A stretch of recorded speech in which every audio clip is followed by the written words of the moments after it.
ಸಖತ್ ಖಾರ, ಬಣ್ಣ ಮತ್ತು ರುಚಿ ಆಚಿ ಚಿಲ್ಲಿ ಪೌಡರ್.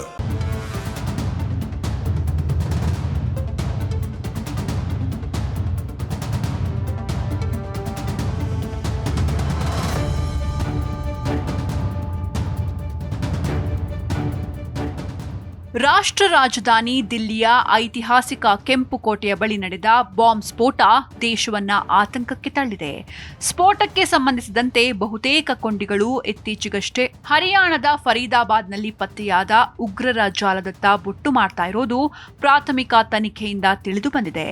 ದಿಲ್ಲಿಯಿಂದ 40 ಕಿಲೋಮೀಟರ್ ದೂರದ ಫರೀದಾಬಾದ್ನ ದೌಜ್ ಎಂಬ ಹಳ್ಳಿಯಲ್ಲಿ ನವೆಂಬರ್ 9ರಂದು ಜಮ್ಮು ಕಾಶ್ಮೀರ ಪೊಲೀಸರು ಡಾಕ್ಟರ್ ಮುಜಾಮಿಲ್ ಶಕೀಲ್ ಎಂಬಾತನ ನಿವಾಸದ ಮೇಲೆ ದಾಳಿ ನಡೆಸಿ 360 ಕೆಜಿ ಸ್ಫೋಟಕ ರೈಫಲ್ ವಶಪಡಿಸಿಕೊಂಡಿದ್ರು. ಮುಜಾಮಿಲ್ ಪುಲ್ವಾಮಾ ನಿವಾಸಿಯಾಗಿದ್ದು ದೌಜ್ನಲ್ಲಿ ವಾಸಿಸ್ತಾ ಇದ್ದ.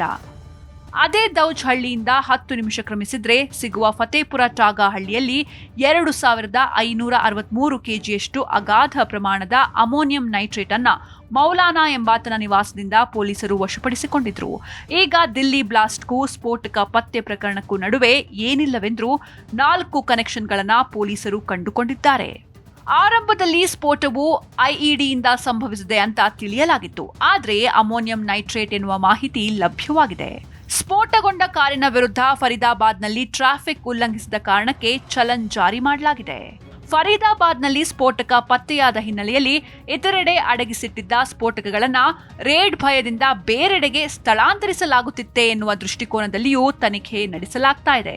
ಸ್ಫೋಟಗೊಂಡ ಕಾರು ಗುರುಗ್ರಾಮದ ನಿವಾಸಿ ಸಲ್ಮಾನ್ ಎಂಬಾತನದ್ದು. ಅದನ್ನಾತ ಪುಲ್ವಾಮದ ತಾರಿಕ್ ಎಂಬಾತನಿಗೆ ಮಾರಾಟ ಮಾಡಿದ್ದ. ಆರ್ಡಿಎಕ್ಸ್ ಅಲ್ಲ, ಅಮೋನಿಯಂ ನೈಟ್ರೇಟ್. ದುರ್ಘಟನೆ ಸಂಭವಿಸಿದ ಕೆಲವೇ ಕ್ಷಣಗಳಲ್ಲಿ ತೆಗೆದ ವಿಡಿಯೋ ಒಂದರಲ್ಲಿ ಬೆಂಕಿ ಹತ್ತಿಕೊಂಡ ಕಾರಿನಿಂದ ಕಿತ್ತಳೆ ಬಣ್ಣದ ಹೊಗೆ ಬರ್ತಾ ಇರೋದು ಕಂಡು ಬಂದಿದೆ. ಆರೆಂಜ್ ಬಣ್ಣದ ಹೊಗೆ ಅಮೋನಿಯಂ ನೈಟ್ರೇಟ್ ಸ್ಫೋಟಗೊಂಡಾಗ ಹೊರಸೂಸಲ್ಪಡುತ್ತೆ ಅಂತ ಪರಿಣಿತರು ಹೇಳಿದ್ದಾರೆ. ಅಮೋನಿಯಂ ನೈಟ್ರೇಟ್ ಹೊತ್ತಿ ಉರಿಯುವಾಗ ನೈಟ್ರೋಜನ್ ಆಕ್ಸೈಡ್ ಮತ್ತು ಅಮೋನಿಯಾ ವಾತಾವರಣಕ್ಕೆ ಬಿಡುಗಡೆಯಾಗುತ್ತೆ. ಆಗ ಹೊರಸೂಸುವ ಹೊಗೆ ಕಿತ್ತಳೆ ಬಣ್ಣವನ್ನ ಹೊಂದಿರುತ್ತೆ. ಇದರಿಂದಾಗಿ ಸ್ಫೋಟದಲ್ಲಿ ಬಳಕೆಯಾಗಿದ್ದು ಆರ್ಡಿಎಕ್ಸ್ ಅಲ್ಲ, ಅಮೋನಿಯಂ ನೈಟ್ರೇಟ್ ಎನ್ನುವ ಬಲವಾದ ಶಂಕೆ ಮೂಡಿದೆ. ತನಿಖೆಯ ಬಹು ಆಯಾಮಗಳು. ಪೊಲೀಸರು ದಾಳಿ ಮಾಡುವ ಭಯದಿಂದ ಸ್ಫೋಟಕವನ್ನ ಬೇರೆಡೆ ಸ್ಥಳಾಂತರಿಸಲಾಗ್ತಾ ಇತ್ತು. ಈ ಸಂದರ್ಭದಲ್ಲಿ ಆಕಸ್ಮಿಕವಾಗಿ ದಾರಿ ಮಧ್ಯೆ ಕಾರು ಸ್ಫೋಟಗೊಂಡಿದೆ. ಆರೋಪಿಗಳಿಗೆ ಸೆರೆ ಸಿಕ್ಕಿ ಬೀಳುವ ಆತಂಕ ಎದುರಾಗಿದೆ. ಇದರಿಂದಾಗಿ ಸ್ಫೋಟಕವನ್ನ ನಾಶಪಡಿಸಲು ಯತ್ನಿಸಿದ್ದಾರೆ. ಆಗ ಪರಿಸ್ಥಿತಿ ಕೈಮೀರಿ ಸ್ಫೋಟ ಸಂಭವಿಸಿದೆ. ಎಲ್ಲರೂ ತಿಳಿದಿರುವಂತೆ ಅಮೋನಿಯಂ ನೈಟ್ರೇಟ್ ಸಾಗಿಸ್ತಾ ಇದ್ದ i20 ಕಾರು ಮೊದಲು ಸ್ಫೋಟಗೊಂಡಿಲ್ಲ. ಅದರ ಸಮೀಪದಲ್ಲಿದ್ದ ಮತ್ತೊಂದು ಕಾರಿನಲ್ಲಿ ಸಿಎನ್ಜಿ ಸಿಲಿಂಡರ್ ಸ್ಫೋಟಗೊಂಡಿದೆ. ಅದರ ತೀವ್ರತೆಗೆ ಆರೋಪಿಗಳಿದ್ದ ಕಾರಿನ ಅಮೋನಿಯಂ ನೈಟ್ರೇಟ್ ಸ್ಫೋಟಗೊಂಡಿದೆ. ಸ್ಫೋಟ ಪೂರ್ವ ನಿಯೋಜಿತ ಕೃತ್ಯ.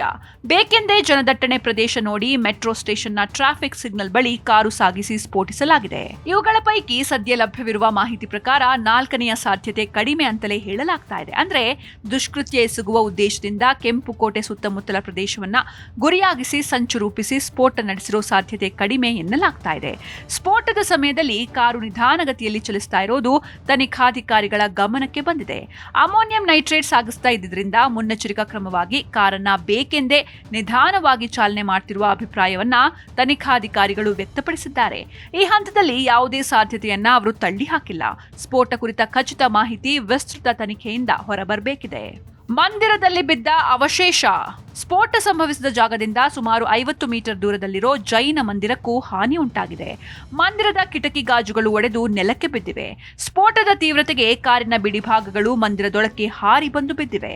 ಅದಕ್ಕಿಂತ ಘೋರ ಅಂದ್ರೆ ಮಹಿಳೆಗೆ ಸೇರಿದ್ದು ಎನ್ನಲಾದ ತಲೆಯ ಭಾಗ ಕೂದಲು ಸಹಿತ ಚೂರಿನೊಂದಿಗೆ ಮಂದಿರದೊಳಕ್ಕೆ ಹಾರಿ ಬಿದ್ದಿರೋದು ಸ್ಫೋಟದ ತೀವ್ರತೆಗೆ ಸಾಕ್ಷಿ ನುಡಿದಿದೆ. ಪೊಲೀಸರಿಗೆ ಅಚ್ಚರಿ.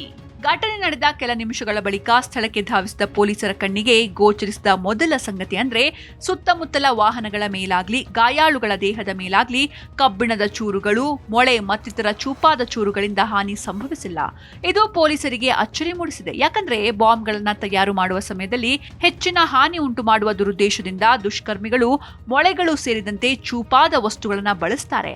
ಇದರಿಂದ ಬಾಂಬ್ ಸ್ಫೋಟಗೊಳ್ಳುವ ಸಮಯದಲ್ಲಿ ಚೂಪಾದ ವಸ್ತುಗಳು ಸುತ್ತಮುತ್ತಲೂ ಅತ್ಯಂತ ವೇಗಗತಿಯಲ್ಲಿ ಚದುರಿ ಹಾನಿಯ ತೀವ್ರತೆಯನ್ನ ಹೆಚ್ಚಿಸುತ್ತೆ. ಗೊಬ್ಬರದಿಂದ ಬಾಂಬ್.